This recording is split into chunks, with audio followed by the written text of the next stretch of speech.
लीजिए सुनिए। मुंशी प्रेमचंद के लिखे कथा संग्रह मानसरोवर 2 की कहानी उन्माद, मेरी यानी समीर गोस्वामी की आवाज में। मनहर ने अनुरक्त होकर कहा, ये सब तुम्हारी कुर्बानियों का फल है वागी।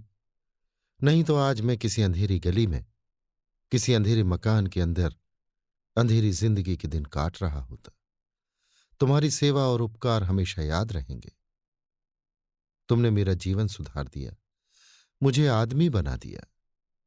वागेश्वरी ने सिर झुकाए नम्रता से उत्तर दिया, ये तुम्हारी सज्जनता है मानो।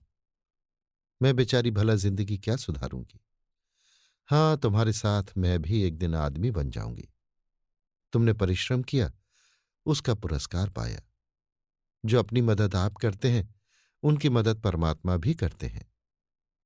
अगर मुझ जैसी गवारिन किसी और के पाले पड़ती तो अब तक न जाने क्या गत होती। मनहर मानो इस बहस में अपना पक्ष समर्थन करने के लिए कमर बांधता हुआ बोला, तुम जैसी गवारिन पर मैं 1 लाख सजी हुई गुड़ियों और रंगीन तितलियों को निछावर कर सकता हूं। तुमने मेहनत करने का वो अवसर और अवकाश दिया जिसके बिना कोई सफल हो ही नहीं सकता।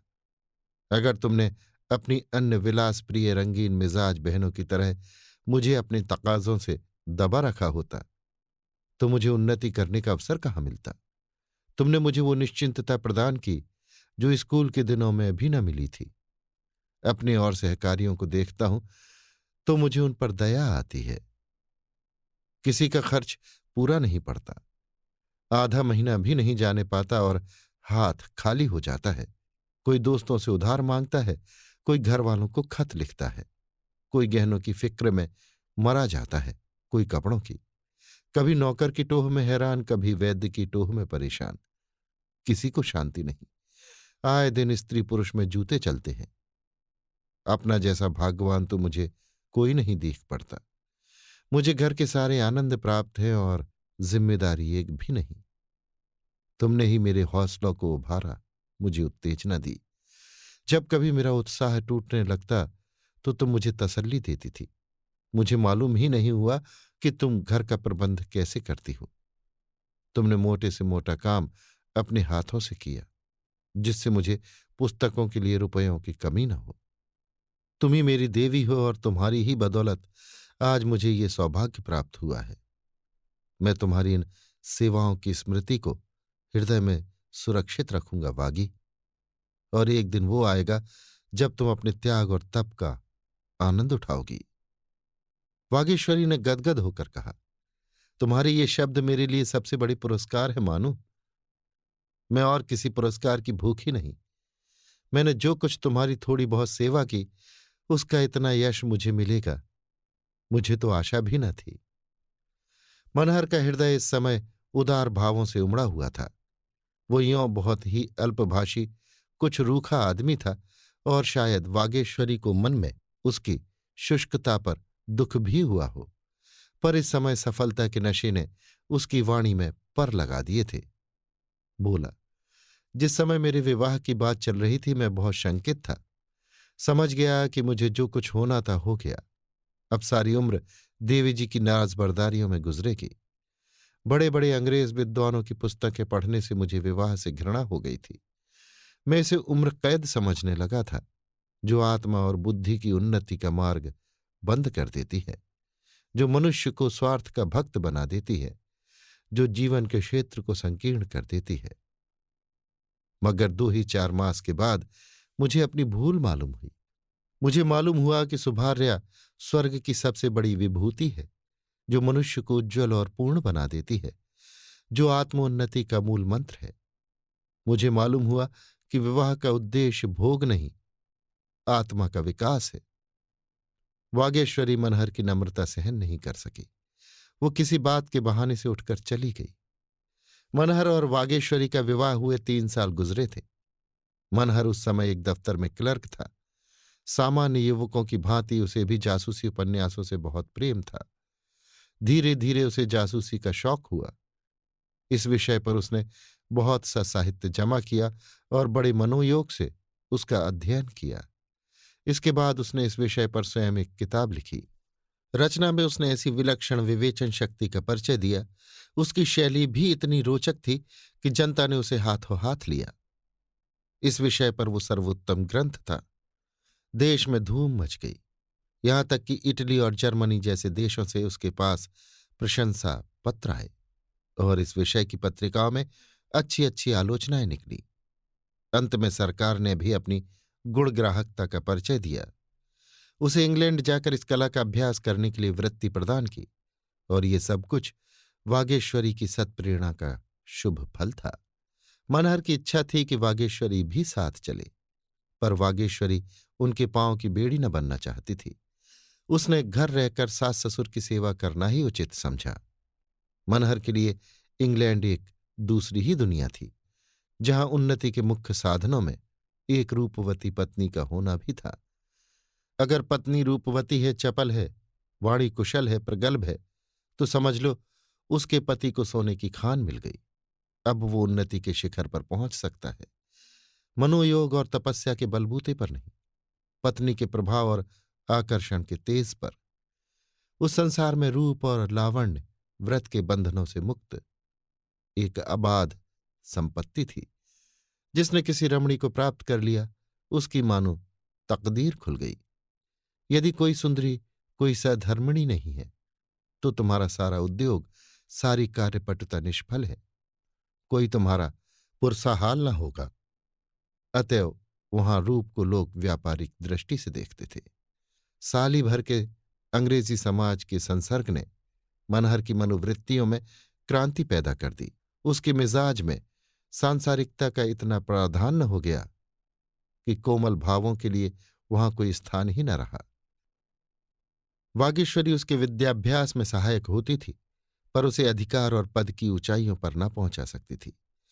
उसके त्याग और सेवा का महत्व भी अब मनहर की निगाहों में कम होता जा रहा था।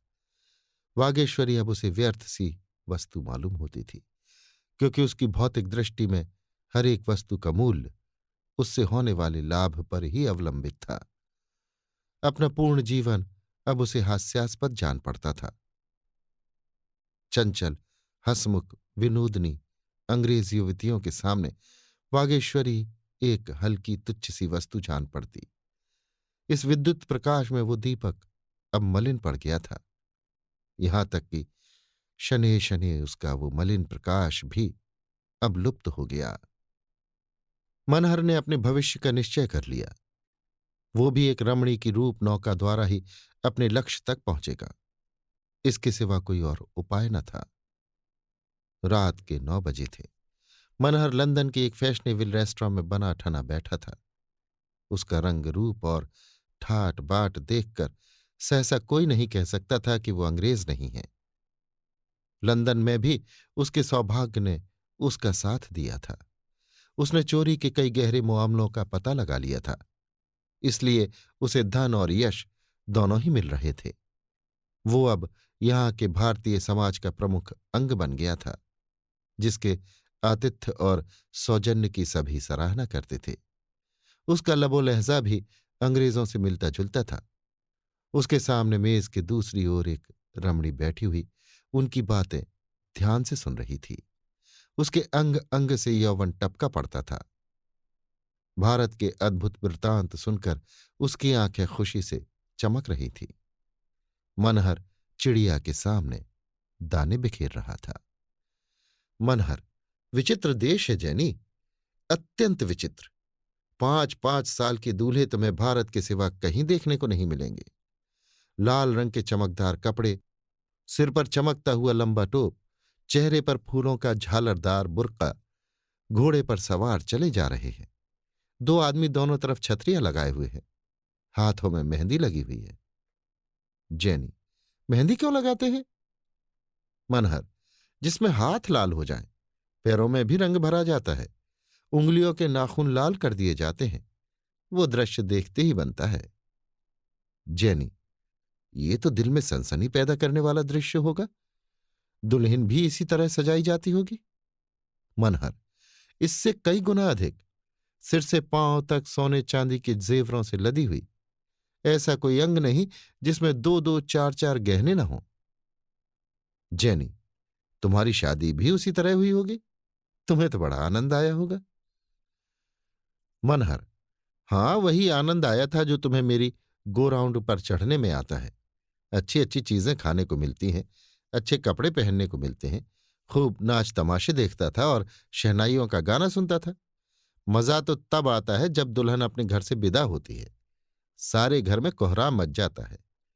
दुल्हन हर एक से लिपट लिपट कर रोती है जैसे मातम कर रही हो। जैनी, दुल्हन रोती क्यों है? मनहर, रोने का रिवाज चला आता है। हालांकि सभी लोग जानते हैं कि वो हमेशा के लिए नहीं जा रही है, फिर भी सारा घर इस तरह फूट फूट कर रोता है मानो वो काले पानी भेजी जा रही हो। जैनी, मैं तो इस तमाशे पर खूब हंसू। मनहर, हंसने की बात ही है। जैनी, तुम्हारी बीवी भी रोई होगी। मनहर, अजी कुछ न पूछो, पछाड़े खा रही थी, मानो मैं उसका गला घोंट दूंगा। मेरी पालकी से निकलकर भागी जाती थी, पर मैंने जोर से पकड़कर अपने बगल में बिठा लिया, तब मुझे दांत काटने लगी। मिस जैनी ने जोर से कहा मारा और हंसी के साथ लौट गई। बोली, हॉरिबल हॉरिबल, क्या अब भी दांत काटती है? मनहर, वो अब इस संसार में नहीं है जैनी। मैं उससे खूब काम लेता था। मैं सोता था तो वो मेरे बदन में चंपी लगाती थी, मेरे सिर पर तेल डालती थी, पंखा झलती थी। जैनी, मुझे तो विश्वास नहीं आता, बिल्कुल मूर्ख थी। मनहर, कुछ न पूछो, दिन को किसी के सामने मुझसे बोलती भी ना थी, मगर मैं उसका पीछा करता रहता था। जैनी, ओ नॉटी बॉय, तुम बड़े शरीफ हो। थी तो रूपवती। मनहर, हाँ, उसका मुंह तुम्हारे तलवों जैसा था। जैनी, नॉनसेंस, तुम ऐसी औरत के पीछे कभी न दौड़ते। मनहर, उस वक्त मैं भी मूर्ख था जैनी। जैनी, ऐसी मूर्ख लड़की से तुमने विवाह क्यों किया? मनहर, विवाह न करता तो माँ बाप जहर खा लेते। जैनी, वो तुम्हें प्यार कैसे करने लगी? मनहर, और करती क्या, मेरे सिवा दूसरा था ही कौन। घर से बाहर न निकलने पाती थी, मगर प्यार हम में से किसी को न था। वो मेरी आत्मा को और हृदय को संतुष्ट न कर सकती थी जैनी। मुझे उन दिनों की याद आती है तो ऐसा मालूम होता है कि कोई भयंकर स्वप्न था। उफ, अगर वो स्त्री आज जीवित होती तो मैं किसी अंधेरे दफ्तर में बैठा कलम घिस रहा होता। इस देश में आकर मुझे यथार्थ ज्ञान हुआ कि संसार में स्त्री का क्या स्थान है, उसका क्या दायित्व है और जीवन उसके कारण कितना आनंदप्रद हो जाता है। और जिस दिन तुम्हारे दर्शन हुए, वो तो मेरी जिंदगी का सबसे मुबारक दिन था। याद है तुम्हें वो दिन? तुम्हारी वो सूरत मेरी आंखों में अब भी फिर रही है। जैनी, अब मैं चली जाऊंगी, तुम मेरी खुशामद करने लगे। भारत के मजदूर दल सचिव थे लॉर्ड बार्बर और उनके प्राइवेट सेक्रेटरी थे mister coward. Lord barber Bharat के सच्चे मित्र समझे जाते थे। जब कंजर्वेटिव और लिबरल दलों का अधिकार था तो लॉर्ड बार्बर भारत की बड़े जोरों से वकालत करते थे। वो उन मंत्रियों पर ऐसे ऐसे कटाक्ष करते थे कि उन बेचारों को कोई जवाब न सूझता था। एक बार वे हिंदुस्तान आए थे और यहाँ कांग्रेस में शरीक हुए थे। उस समय उनकी उदार वक्तृताओं ने समस्त देश में आशा और उत्साह की एक लहर दौड़ा दी थी। कांग्रेस के जलसे के बाद वो जिस शहर में गए, जनता ने उनके रास्ते में आंखें बिछाई, उनकी गाड़ियां खींची, उन पर फूल बरसाए। चारों ओर से यही आवाज आती थी, ये है भारत का उद्धार करने वाला। लोगों को विश्वास हो गया कि भारत के सौभाग्य से अगर कभी लॉर्ड बार्बर को अधिकार प्राप्त हुआ तो वो दिन भारत के इतिहास में मुबारक होगा। लेकिन अधिकार पाते ही लॉर्ड बार्बर में एक विचित्र परिवर्तन हो गया। उनके सारे सद्भाव, उनकी उदारता, न्यायपरायणता, सहानुभूति, ये सभी अधिकार के भंवर में पड़ गए और अब लॉर्ड बार्बर और उनके पूर्वाधिकारी के व्यवहार में लेश मात्र भी अंतर न था। वो भी वही कर रहे थे जो उनके पहले के लोग कर चुके थे। वही दमन था, वही जातिगत अभिमान, वही कट्टरता, वही संकीर्णता। देवता अधिकार के सिंहासन पर पांव रखते ही अपना देवत्व खो बैठा था। अपने 2 साल के अधिकार काल में उन्होंने सैकड़ों ही अफसर नियुक्त किए थे, पर उनमें एक भी हिंदुस्तानी न था। भारतवासी निराश होकर उन्हें डाई हार्ड, धन का उपासक और साम्राज्यवाद का पुजारी कहने लगे थे। ये खुला हुआ रहस्य था कि जो कुछ करते थे मिस्टर कावर्ड करते थे। हक ये था कि लॉर्ड बारबार नियत के इतने शेर थे जितने दिल के कमजोर। हालांकि परिणाम दोनों दिशाओं में एक सा था। ये मिस्टर कावर्ड एक ही महापुरुष थे। उनकी उम्र 40 से अधिक गुजर चुकी थी, पर अभी तक विवाह न किया था। शायद उनका ख्याल था कि राजनीति के क्षेत्र में रहकर वे विवाह का आनंद नहीं उठा सकते। वास्तव में नवीनता के मधुप थे। उन्हें नित्य नए विनोद और आकर्षण, नित्य नए विलास और उल्लास की टोह रहती थी। दूसरों के लगाए हुए बाग की सैर करके चित्त को प्रसन्न कर लेना इससे कहीं सरल था कि अपना बाग आप लगाएं और उसकी रक्षा और सजावट में अपना सिर खपाएं। उनकी व्यवहारिक और व्यापारिक दृष्टि में ये लटका उससे कहीं आसान था। दोपहर का समय था। मिस्टर कावर्ड नाश्ता करके सिगार पी रहे थे कि मिस जेनी रोज के आने की खबर हुई। उन्होंने तुरंत आईने के सामने खड़े होकर अपनी सूरत देखी, बिखरे बालों को संवारा, बहुमूल्य इत्र मला और मुख से स्वागत की साहस छवि दर्शाते हुए कमरे से निकलकर मिस रोज से हाथ मिलाया। जेनी ने कदम रखते ही कहा, अब मैं समझ गई कि क्यों कोई सुंदरी तुम्हारी बात नहीं पूछती। आप अपने वादों को पूरा करना नहीं जानते। मिस्टर कावर्ड ने जेनी के लिए कुर्सी खींचते हुए कहा, मुझे बहुत खेद है मिस रोज कि कल मैं अपना वादा न पूरा कर सका। प्राइवेट सेक्रेटरी का जीवन कुत्तों के जीवन से भी है। बार बार चाहता था कि दफ्तर से उठूं, पर एक न एक काल ऐसा आ जाता था कि रुक जाना पड़ता था। मैं तुमसे क्षमा मांगता हूं। बाल में तुम्हें खूब आनंद आया होगा। जेनी, मैं तुम्हें तलाश करती रही। जब तुम ना मिले तो मेरा जी खट्टा हो गया। मैं और किसी के साथ नहीं नाची। अगर तुम्हें नहीं जाना था तो मुझे निमंत्रण क्यों दिया था? कावर्ड ने जेनी को सिगार भेंट करते हुए कहा, तुम मुझे लज्जित कर रही हो जेनी। मेरे लिए इससे ज्यादा खुशी की बात और क्या हो सकती थी कि तुम्हारे साथ नाचता। एक पुराना बैचलर होने पर भी मैं उस सुख की कल्पना कर सकता हूं। बस यही समझ लो कि तड़प तड़प कर रह जाता हूं। जेनी ने कठोर मुस्कान के साथ कहा, तुम इसी योग्य हो कि बैचलर बने रहो। यही तुम्हारी सजा है। कावर्ड ने अनुरक्त होकर उत्तर दिया, जेनी तुम बड़ी कठोर हो। तुम ही क्या, रमणियां सभी कठोर होती हैं। मैं कितनी ही परवशता दिखाऊं तुम्हें विश्वास नहीं आएगा। मुझे ये अरमान ही रह गया कि कोई सुंदरी मेरे अनुराग और लगन का आदर करती। जेनी, तुम्हें अनुराग हो भी तो रमणियां ऐसे बहानेबाजों को मुंह नहीं लगाती। कावर्ड, फिर बहानेबाज कहा, मजबूर क्यों नहीं कहती? जेनी, मैं किसी को मजबूर नहीं मानती। मेरे लिए हर्ष और गौरव की बात नहीं हो सकती कि आपको जब अपने सरकारी, अर्ध सरकारी और गैर सरकारी कामों से अवकाश मिले तो आप मेरा मन रखने के लिए एक क्षण के लिए अपने कोमल चरणों को कष्ट दें। इसी कारण तुम अब तक झीक रहे हो। कावड़ ने गंभीर भाव से कहा, तुम मेरे साथ अन्याय कर रही हो जेनी। मेरे अविवाहित रहने का क्या कारण है ये कल तक मुझे खुद मालूम न था। कल आप मालूम हो गया। जेनी ने उसका परिहास करते हुए कहा, अच्छा, तो ये रहस्य आपको मालूम हो गया? तब तो आप सचमुच आत्मदर्शी हैं। जरा मैं भी तो सुनूं, क्या कारण था? कावड़ ने उत्साह के साथ कहा, अब तक कोई ऐसी सुंदरी न मिली जो मुझे उन्मत्त कर सकती। जेनी ने कठोर परिहास के साथ कहा, मेरा ख्याल था कि दुनिया में ऐसी औरत पैदा ही नहीं हुई जो तुम्हें उन्मत्त कर सकती। तुम उन्मत्त बनाना चाहते हो, उन्मत्त बनना नहीं चाहते। कावर्ड, तुम बड़ा अत्याचार करती हो जेनी। जेनी, अपने उन्माद का प्रमाण देना चाहते हो?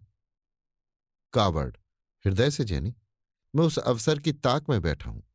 उसी दिन शाम को जेनी ने मनहर से कहा, तुम्हारे सौभाग्य पर बधाई, तुम्हें वो जगह मिल गई। मनहर उछलकर बोला, सच? सेक्रेटरी से कोई बातचीत हुई थी? जेनी, सेक्रेटरी से कुछ कहने की जरूरत ही नहीं पड़ी। सब कुछ कावर्ड के हाथों में है। मैंने उसी को चंग पर चढ़ाया। लगा मुझे इश्क जताने। 50 साल की तो उम्र है, चांद के बाल झड़ गए हैं, गालों पर झुर्रियां पड़ गई हैं, पर अभी तक आपको इश्क का खप्त है। आप अपने को एक ही रसिया समझते हैं। उसके बूढ़े चोचले बहुत ही बुरे मालूम होते थे, मगर तुम्हारे लिए सब कुछ सहना पड़ा। खैर, मेहनत सफल हो गई। कल तुम्हें परवाना मिल जाएगा। अब सफर की तैयारी करनी चाहिए। मनहर ने गदगद होकर कहा, तुमने मुझ पर बड़ा एहसान किया है जैनी। मनहर को गुप्तचर विभाग में ऊंचा पद मिला। देश के राष्ट्रीय पत्रों ने उसकी तारीफों के पुल बांधे, उसकी तस्वीर छापी और राष्ट्र की ओर से उसे बधाई दी। वो पहला भारतीय था जिसे ये ऊंचा पद प्रदान किया गया था। ब्रिटिश सरकार ने सिद्ध कर दिया था कि उसकी न्याय बुद्धि जातीय अभिमान और द्वेष से उच्चतर है। मनहर और जैनी का विवाह इंग्लैंड में ही हो गया। हनीमून का महीना फ्रांस में गुजरा। वहां से दोनों हिंदुस्तान आए। मनहर का दफ्तर बंबई में था। वहीं दोनों एक होटल में रहने लगे। मनहर को गुप्त अभियोग की खोज के लिए अक्सर दौरे करने पड़ते थे, कभी कश्मीर, कभी मद्रास, कभी रंगून। जैनी इन यात्राओं में बराबर उसके साथ रहती। नित्य नए दृश्य थे, नए विनोद, नए उल्लास। उसकी नवीनता प्रिय प्रकृति के लिए आनंद का इससे अच्छा और क्या सामान हो सकता था। मनहर का रहन सहन तो विदेशी था ही, घर वालों से भी उसका संबंध विच्छेद हो गया था। वागेश्वरी के पत्रों का उत्तर देना तो दूर रहा, वो उन्हें खोलकर पढ़ता भी नहीं था। भारत में हमेशा उसे ये शंका बनी रहती थी कि कहीं घर वालों को उसका पता न चल जाए। जैनी से वो अपनी यथार्थ स्थिति को छुपाए रखना चाहता था। उसने घर वालों को आने की सूचना तक न दी थी। यहां तक कि वो हिंदुस्तानियों से बहुत कम मिलता था। उसके मित्र अधिकांश पुलिस और फौज के अफसर थे, वही उसके मेहमान होते। वाक्चतुर जैनी सम्मोहन कला में सिद्धहस्त थी। पुरुषों के प्रेम से खेलना उसकी सबसे आमोदमय क्रीड़ा थी। जलाती थी, रिझाती थी, और मनहर भी उसकी कपट लीला का शिकार बना रहता था। उसे वो हमेशा भूल भुलैया में रखती, कभी इतना निकट कि छाती पर सवार, कभी इतना दूर कि योजन का अंतर, कभी निष्ठुर और कठोर और कभी प्रेम विभल और व्यग्र। एक रहस्य था जिसे वो कभी समझता था और कभी हैरान रह जाता था। इस तरह 2 वर्ष बीत गए और मनहर और जैनी कोण की 2 भुजाओं की भांति एक दूसरे से दूर होते गए। मनहर इस भावना को हृदय से ना निकाल सकता था कि जैनी का मेरे प्रति एक विशेष कर्तव्य है। ये चाहे उसकी संकीर्णता हो या कुल मर्यादा का असर, कि वो जैनी को पाबंद देखना चाहता था। उसकी स्वच्छंद वृत्ति उसे लज्जास्पद मालूम होती थी। वो भूल जाता था कि जैनी से उसके संपर्क का आरंभ ही स्वार्थ पर अवलंबित था। शायद उसने समझा था कि समय के साथ जैनी को अपने कर्तव्य का ज्ञान हो जाएगा। हालांकि उसे मालूम होना चाहिए था कि टेढ़ी बुनियाद पर बना हुआ भवन जल्द या देर में अवश्य भूमिस्थ होकर रहेगा, और ऊंचाई के साथ इसकी शंका और भी बढ़ती जाती थी। इसके विपरीत जैनी का व्यवहार बिल्कुल परिस्थिति के अनुकूल था। उसने मनहर को विनोदमय तथा विलासमय जीवन का एक साधन समझा था और उसी विचार पर अब तक स्थिर थी। इस व्यक्ति को वो मन में पति का स्थान न दे सकती थी, पाषाण प्रतिमा को अपना देवता न बना सकती थी। पत्नी बनना उसके जीवन का स्वप्न न था, इसलिए वो मनहर के प्रति अपने किसी कर्तव्य को स्वीकार न करती थी। अगर मनहर अपनी गाढ़ी कमाई उसके चरणों पर अर्पित करता था तो उस पर कोई एहसान न करता था। मनहर उसका बनाया हुआ पुतला, उसी का लगाया हुआ वृक्ष था। उसकी छाया और फल को भोग करना वो अपना अधिकार समझती थी। मनोमालिन्य बढ़ता गया। आखिर मनहर ने उसके साथ दावतों और जलसों में जाना छोड़ दिया, पर जैनी पूर्ववत सैर करने जाती, मित्रों से मिलती, दावतें करती और दावतों में शरीक होती। मनहर के साथ न जाने से लेश मात्र भी दुख या निराश न होती थी, बल्कि वो शायद उसकी उदासीनता पर और भी प्रसन्न होती। मनहर इस मानसिक व्यथा को शराब के नशे में डुबोने का उद्योग करता। पीना तो उसने इंग्लैंड में ही शुरू कर दिया था, पर अब उसकी मात्रा बहुत बढ़ गई थी। वहां स्फूर्ति और आनंद के लिए पीता था, यहां स्फूर्ति और आनंद को मिटाने के लिए। वो दिन दिन दुर्बल होता जाता था। वो जानता था शराब मुझे पिए जा रही है, पर उसके जीवन का यही एक अवलंब रह गया था। गर्मियों के दिन थे। मनहर एक मामले की जांच करने के लिए लखनऊ में डेरा डाले हुए था। मामला संगीन था। उसे सिर उठाने की फुर्सत न मिलती थी।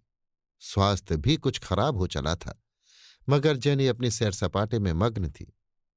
आखिर एक दिन उसने कहा, मैं नैनीताल जा रही हूं। यहां की गर्मी मुझसे सही नहीं जाती। मनहर ने लाल लाल आंखें निकालकर कहा, नैनीताल में क्या काम है? वो आज अपना अधिकार दिखाने पर तुल गया। जैनी भी उसके अधिकार की उपेक्षा पर तुली हुई थी। बोली, यहां कोई सोसाइटी नहीं, सारा लखनऊ पहाड़ों पर चला गया है। मनहर ने जैसे म्यान से तलवार निकालकर कहा, जब तक मैं यहां हूं तुम्हें कहीं जाने का अधिकार नहीं है। तुम्हारी शादी मेरे साथ हुई है, सोसाइटी के साथ नहीं। फिर तुम साफ देख रही हो कि मैं बीमार हूं, तो इस पर भी तुम अपनी विलास प्रवृत्ति को रोक नहीं सकती। मुझे तुमसे ऐसी आशा नहीं थी जैनी। मैं तुमको शरीफ समझता था। मुझे स्वप्न में भी गुमान न था कि तुम मेरे साथ ऐसी बेवफाई करोगी। जैनी ने अविचलित भाव से कहा, तो क्या तुम समझते थे मैं भी तुम्हारी हिंदुस्तानी स्त्री की तरह तुम्हारी लौंडी बनकर रहूंगी और तुम्हारे तलवे सहलाऊंगी? मैं तुम्हें इतना नादान नहीं समझती। अगर तुम्हें हमारी अंग्रेज सभ्यता की इतनी सी बात नहीं मालूम, तो अब मालूम कर लो कि अंग्रेज स्त्री अपनी रुचि के सिवा और किसी की पाबंद नहीं। तुमने मुझसे विवाह इसलिए किया था कि मेरी सहायता से तुम्हें सम्मान और पद प्राप्त हो। सभी पुरुष ऐसा करते हैं और तुमने भी वैसा ही किया। मैं इसके लिए तुम्हें बुरा नहीं कहती, लेकिन जब तुम्हारा वो उद्देश्य पूरा हो गया जिसके लिए तुमने मुझसे विवाह किया था, तो तुम मुझसे अधिक आशा क्यों रखते हो? तुम हिंदुस्तानी हो, अंग्रेज नहीं हो सकते। मैं अंग्रेज हूं, हिंदुस्तानी नहीं हो सकती। इसलिए हम में से किसी को यह अधिकार नहीं है कि वो दूसरों को अपनी मर्जी का गुलाम बनाने की चेष्टा करे। मनहर हद बुद्धि सा बैठा सुनता रहा। एक एक शब्द विष के घूंट की भांति उसके कंठ के नीचे उतर रहा था। कितना कठोर सत्य था। पद लालसा के उस प्रचंड आवेग में, विलास तृष्णा के उस अदम्य प्रवाह में वो भूल गया था कि जीवन में कोई ऐसा तत्व भी है जिसके सामने पद और विलास कांच के खिलौने से अधिक मूल्य नहीं रखते। ये विस्मृत सत्य इस समय अपने दारुण विलाप से उसकी मदमग्न चेतना को तड़पाने लगा। शाम को जेनी नैनीताल चली गई। मनहर ने उसकी ओर आंख उठाकर भी न देखा। 3 दिन तक मनहर घर से न निकला। जीवन के 5-6 वर्षों में उसने जितने रत्न संचित किए थे, जिस पर वो गर्व करता था, जिन्हें पाकर वो अपने को धन्य मानता था, अब परीक्षा की कसौटी पर आकर नकली पत्थर सिद्ध हो रहे थे। उसकी अपमानित, गिलानित, पराजित आत्मा एकांत रोदन के सिवा और कोई त्राण न पाती थी। अपनी टूटी हुई झोपड़ी को छोड़कर वो जिस जिस सुनहले कलश वाले भवन की ओर लपका था, वो मरीचिका मात्र थी। और अब उसे फिर उसी टूटी झोपड़ी की याद आई, जहां शांति, प्रेम और आशीर्वाद की सुधा पी थी। ये सारा आडंबर उसे काट खाने लगा। उस सरल शीतल स्नेह के सामने ये सारी विभूतियां तुच्छ सी लगने लगीं। तीसरे दिन वो भीषण संकल्प करके उठा और 2 पत्र लिखे। एक तो अपने पद से इस्तीफा था और दूसरा जेनी से अंतिम विदा की सूचना। इस्तीफे में उसने लिखा, मेरा स्वास्थ्य नष्ट हो गया है और मैं इस भार को नहीं संभाल सकता। जेनी के पत्र में उसने लिखा, हम और तुम दोनों ने भूल की है और हमें जल्द से जल्द उस भूल को सुधार लेना चाहिए। मैं तुम्हें सारे बंधनों से मुक्त करता हूं, तुम भी मुझे मुक्त कर दो। मेरा तुमसे कोई संबंध नहीं है। अपराध न तुम्हारा है न मेरा। समझ का फेर तुम्हें भी था और मुझे भी। मैंने अपने पद से इस्तीफा दे दिया है और अब तुम्हारा मुझ पर कोई एहसान नहीं रहा। मेरे पास जो कुछ है वो तुम्हारा है, वो सब मैं छोड़े जाता हूं। मैं तो निमित्त मात्र था, स्वामिनी तुम थी। उस सभ्यता को दूर से ही सलाम है जो विनोद और विलास के सामने किसी बंधन को स्वीकार नहीं करती। उसने खुद जाकर दोनों की रजिस्ट्री कराई और उत्तर का इंतजार किए बिना ही वहां से चलने को तैयार हो गया। जेनी ने जब मनहर का पत्र पाकर पढ़ा तो मुस्कुराई। उसे मनहर की इच्छा पर शासन करने का ऐसा अभ्यास पड़ गया था कि पत्र से उसे जरा भी घबराहट नहीं हुई। उसे विश्वास था कि 2-4 दिन चिकनी चुपड़ी बातें करके वो उसे फिर वशीभूत कर लेगी। अगर मनहर की इच्छा केवल धमकी देनी न होती, उसके दिल पर चोट लगी होती, तो वो अब तक यहां ना होता। कब का ये स्थान छोड़ चुका होता। उसका यहां रहना ही बता रहा है कि वो केवल बंदर घुड़की दे रहा है। जैनी ने स्थिर चित्त होकर कपड़े बदले और तब इस तरह मनहर के कमरे में आई, मानो कोई अभिनय करने स्टेज पर आई हो। मनहर उसे देखते ही ठट्टा मारकर हंसा। जैनी सहम कर पीछे हट गई। इस हंसी में क्रोध का प्रतिकार न था, उसमें उन्माद भरा हुआ था। मनहर के सामने मेज पर बोतल और गिलास रखा हुआ था। एक दिन में उसने न जाने कितनी शराब पी ली थी। उसकी आंखों से जैसे रक्त उबला पड़ता था। जेनी ने समीप आकर उसके कंधे पर हाथ रखा और बोली, क्या रात भर पीते ही रहोगे? चलो आराम से लेटो, रात ज्यादा हो गई है। घंटों से बैठी तुम्हारा इंतजार कर रही हूं। तुम इतने निष्ठुर तो कभी नहीं थे। मनहर खोया हुआ सा बोला, तुम कब आ गई वागी? देखो मैं कब से तुम्हें पुकार रहा हूं। चलो आज सैर कर आए, उसी नदी के किनारे। तुम वही अपना प्यारा सा गीत सुनाना, जिसे सुनकर मैं पागल हो जाता था। क्या कहती हो? मैं बेमुरव्वत हूं? यह तुम्हारा अन्याय है वागी। मैं कसम खाकर कहता हूं, ऐसा एक दिन भी नहीं गुजरा जब तुम्हारी याद ने मुझे न रुलाया हो। जेनी ने उसका कंधा हिलाकर कहा, तुम ये क्या ऊल जुलूल बक रहे हो? वागी यहां कहाँ है? मनहर ने उसकी ओर देखकर अपरिचित भाव से कुछ कहा, फिर जोर से हंसकर बोला, मैं ये ना मानूंगा वागी, तुम्हें मेरे साथ चलना होगा। वहां मैं तुम्हारे लिए एक फूलों की माला बनाऊंगा। जेनी ने समझा ये शराब बहुत पी गए हैं, बक झक कर रहे हैं, इनसे इस वक्त कुछ भी बात करना व्यर्थ है। चुपके से कमरे के बाहर चली गई। उसे जरा सी शंका हुई थी, यहां उसका मूलोच्छेद हो गया।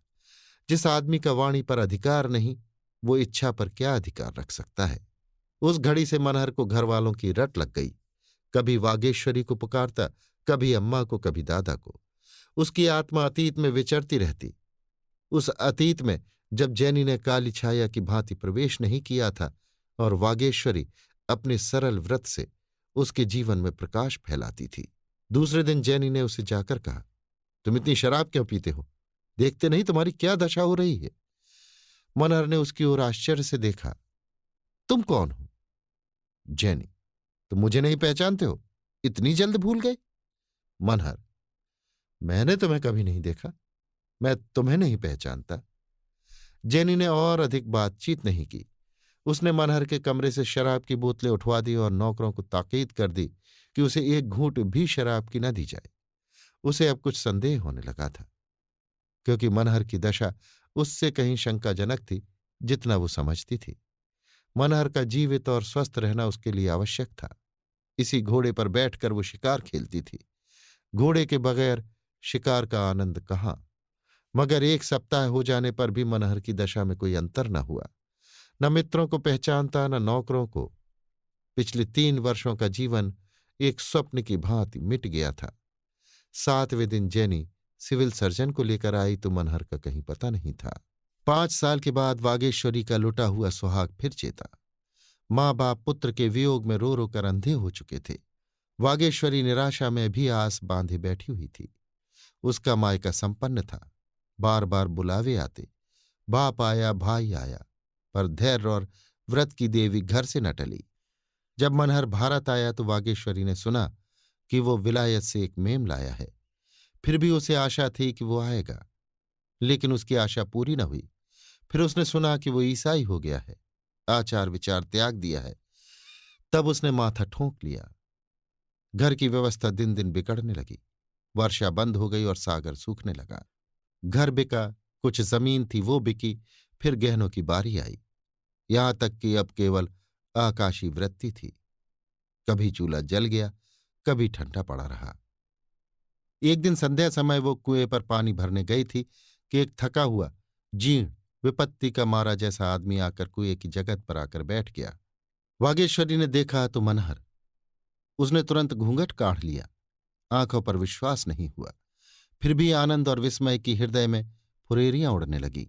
रस्सी और कलसा कुएं पर छोड़कर लपकी हुई घर आई और सास से बोली, अम्मा जी जरा कुएं पर जाकर देखो कौन आया है।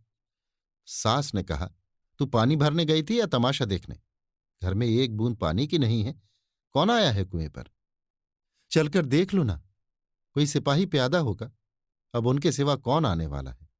कोई महाजन तो नहीं है? नहीं अम्मा, तुम चली क्यों नहीं चलती? बूढ़ी माता भांति भांति की शंकाएं करती हुई कुएं पर पहुंची तो मनहर दौड़कर उनके पैरों में लिपट गया। माता ने उसे छाती से लगाकर कहा, तुम्हारी ये दशा है मानो? क्या बीमार हो? असबाब कहाँ हैं? मनहर ने कहा, पहले कुछ खाने को दो अम्मा, बहुत भूखा हूं। मैं बड़ी देर से पैदल चला आ रहा हूं। गांव में खबर फैल गई कि मनहर आया है। लोग उसे देखने दौड़ पड़े। किस ठाठ से आया है, ऊंचे पद पर है, हजारों रुपए पाता है। अब उसके ठाठ का क्या पूछना। मैम भी साथ आई हैं या नहीं, मगर जब आकर देखा तो आफत का मारा आदमी, फटे हाल, कपड़े तार तार, बाल बढ़े हुए जैसे जेल से आया हो।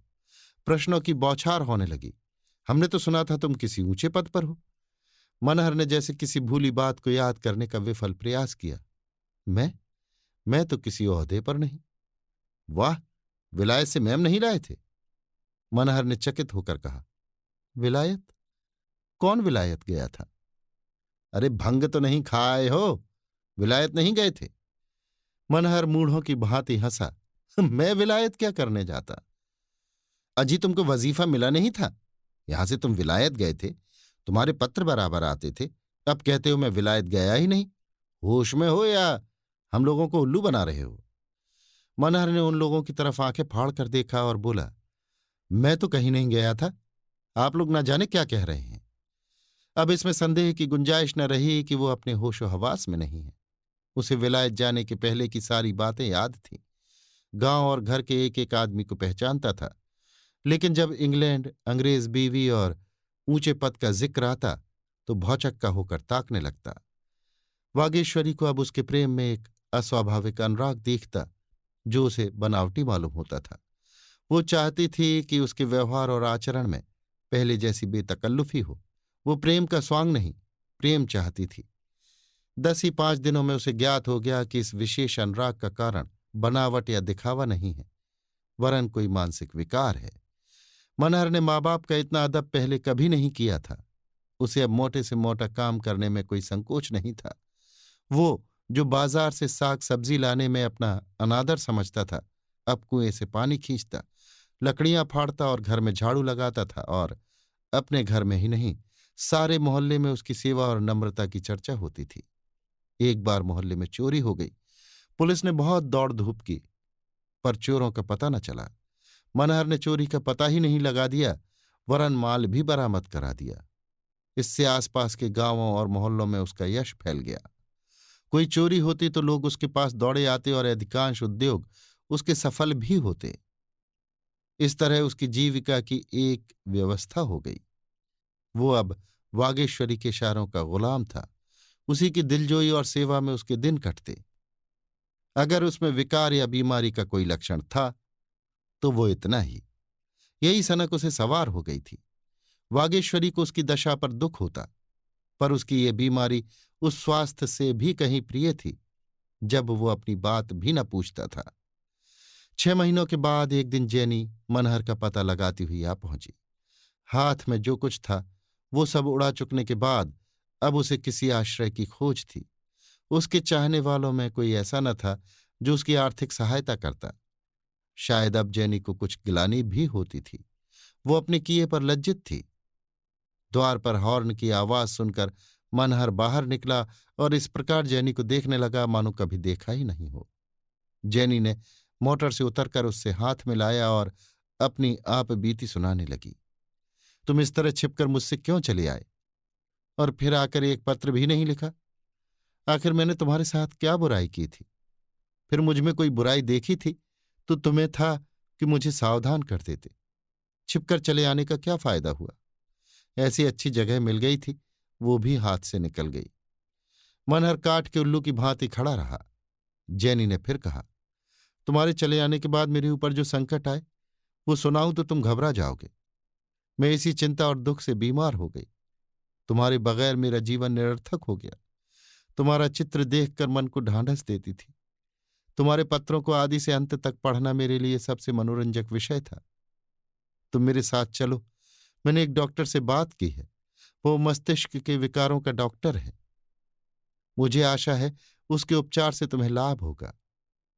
मनहर चुपचाप विरक्त भाव से खड़ा रहा, मानो न वो कुछ देख रहा है न सुन रहा है। सहसा वागेश्वरी निकल आई। जैनी को देखते ही वो ताड़ गई कि यही मेरी यूरोपियन सौत है। वो उसे बड़े आदर सत्कार के साथ भीतर ले आई। मनहर भी उनके पीछे पीछे चला आया। जैनी ने टूटी खाट पर बैठते हुए कहा, इन्होंने मेरा जिक्र तो किया ही होगा, मेरी इनसे लंदन में शादी हुई है। वागेश्वरी बोली, ये तो मैं आपको देखते ही समझ गई थी। जैनी, इन्होंने कभी मेरा जिक्र नहीं किया? वागेश्वरी, कभी नहीं, इन्हें तो कुछ याद नहीं। आपके यहां आने में बड़ा कष्ट हुआ होगा।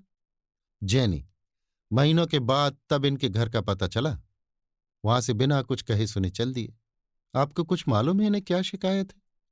शराब बहुत पीने लगे थे। आपने किसी डॉक्टर को नहीं दिखाया?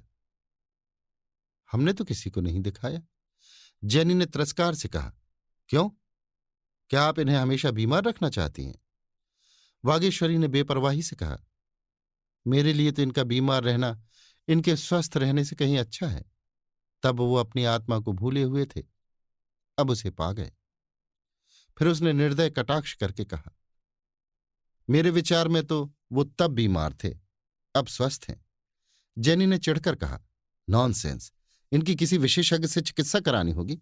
ये जासूस में बड़े कुशल हैं, इनके सभी अफसर इनसे प्रसन्न थे। वो चाहें तो अब भी वो जगह उन्हें मिल सकती है। अपने विभाग में ऊंचे से ऊंचे पद तक पहुंच सकते हैं। मुझे विश्वास है कि इनका रोग असाध्य नहीं है। हाँ, विचित्र अवश्य है। आप क्या इनकी बहन हैं? वागेश्वरी ने मुस्कुराकर कहा, आप तो गाली दे रही हैं, ये मेरे स्वामी हैं। जैनी पर मानो वज्रपात हुआ। उसके मुख पर से नम्रता का आवरण हट गया और मन में छुपा हुआ क्रोध जैसे दांत पीसने लगा। उसकी गर्दन की नसें तन गईं, दोनों मुट्ठियां बंध गईं। उन्मत्त होकर बोली, बड़ा दगाबाज आदमी है। इसने मुझसे बड़ा धोखा किया। मुझसे इसने कहा कि मेरी स्त्री मर गई है। कितना बड़ा धूर्त है। ये पागल नहीं है, इसने पागलपन का स्वांग भरा है। मैं अदालत से इसकी सजा कराऊंगी। क्रोधावेश के कारण वो कांप उठी, फिर रोते हुए बोली, इस दगाबाजी का मैं इसे मजा चखाऊंगी। ओह, इसने मेरा कितना घोर अपमान किया है। ऐसा विश्वासघात करने वाले को जो दंड दिया जाए वो थोड़ा है। इसने कैसी मीठी मीठी बातें करके मुझे फांसा। मैंने ही इसे जगह दिलाई, मेरे ही प्रयत्नों से ये बड़ा आदमी बना। इसके लिए मैंने अपना घर छोड़ा, अपना देश छोड़ा, और इसने मेरे साथ ऐसा कपट किया। जैनी सिर पर हाथ रखकर बैठ गई। फिर तैश में उठी और मनहर के पास जाकर उसको अपनी ओर खींचती हुई बोली, मैं तुम्हें खराब करके छोड़ूंगी। तूने मुझे समझा क्या है? मनहर इस तरह शांत भाव से खड़ा रहा, मानो उससे उसे कोई प्रयोजन ही नहीं है। फिर वो सिंघनी की भांति मनहर पर टूट पड़ी और उसे जमीन पर गिराकर उसकी छाती पर चढ़ बैठी। वागेश्वरी ने उसका हाथ पकड़कर अलग कर दिया और बोली, तुम ऐसी डायन न होती तो उनकी ये दशा क्यों होती? जैनी ने तैश में आकर जेब से पिस्तौल निकाली और वागेश्वरी की तरफ बढ़ी। सहसा मनहर तड़प कर उठा, उसके हाथ से भरा हुआ पिस्तौल छीनकर फेंक दिया और वागेश्वरी के सामने खड़ा हो गया। फिर ऐसा मुंह बना लिया मानो कुछ हुआ ही नहीं हो। उसी वक्त मनहर की माताजी दोपहर की नींद सोकर उठी और जैनी को देखकर वागेश्वरी की ओर प्रश्न भरी आंखों से ताका। वागेश्वरी ने उपहास भाव से कहा, ये आपकी बहू है? बुढ़िया ठिनक कर बोली, कैसी मेरी बहू? ये मेरी बहू बनने जोग है बनरिया? लड़के पर न जाने क्या करा दिया, अब छाती पर मूंग दलने आई है। जैनी एक क्षण तक मनहर को खून भरी आंखों से देखती रही। फिर बिजली की भांति कौंध कर उसने आंगन में पड़ा पिस्तौल उठा लिया और वागेश्वरी पर छोड़ना ही चाहती थी कि मनहर सामने आ गया। वो बेधड़क जैनी के सामने चला गया, उसके हाथ से पिस्तौल छीन लिया और अपनी छाती में गोली मार ली। अभी आप सुन रहे थे मुंशी प्रेमचंद के लिखे कथा संग्रह मानसरोवर 2 की कहानी उन्माद, मेरी यानी समीर गोस्वामी की आवाज में।